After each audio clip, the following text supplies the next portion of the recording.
হাতের একটা আংটি, তার মধ্যে লেখা কোরআনের ছোট্ট একটা আয়াত, ইন্না মা ইয়া রব্বি, নিশ্চয়ই তোমার রব তোমার সাথেই আছেন।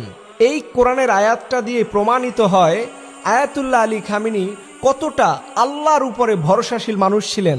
দেখেন, ৮৬ বছরের একজন বৃদ্ধ মানুষ যেই সময় আমার দেশের মানুষেরা মরার জন্য প্রস্তুতি গ্রহণ করে, ঠিক এই ৮৬ বছর বয়সেও তিনি সিংহের মতো দুনিয়ার সাম্রাজ্যবাদী শক্তিদের সামনে তিনি মাথা উঁচু করে রেখেছিলেন। আমার কাছে কেমন যেন মনে হয় জীবিত খামিনির চাইতেও শহীদ খামিনি এখন আরো শক্তিশালী। তবে তারা ভুল করে বসছে। দেখবেন এবারেই এমন কিছু পরিবর্তন হবে, দেখছেন না?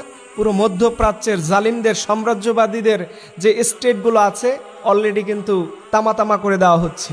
এটা ঠিক কাজ করতেছে আমি পার্সোনালি মনে করি। কারণ এই মুসলমান মোনাফেকদেরকে আগে সতর্ক করতে হবে, তাদেরকে শায়েস্তা করতে হবে। এই মোনাফেকগুলো ভালো হলে জালিমরা কখনো আমাদের মাথার উপর উঠতে পারতো না। আজকে ইরানকে যখন চেপে ধরতেছে, দেখেন একটা বিশ্বের মুসলিম দেশগুলো কার্যকারী কোনো ভূমিকা নিচ্ছে, শুধু মুখের তীব্র নিন্দা। এই নিন্দা দিয়ে কি হবে? এর জন্য আল্লাহ বলছে ওয়ালা তাহিনু ওয়ালা তাহজানু। তারা ঠিকই কোরআনের আয়াত ফলো করে। আজকে দেখলাম বাংলাদেশের অনেক বড় বড় আলেমরা খামিনিকে বিচারের কাঠগড়ায় দাঁড় করাইতেছে। আফসুস, আপনার মতো মানুষ সারা জীবন একটা চটকানাও খান নাই। রসুলের কি এরকম কোনো সুন্নাত আছে?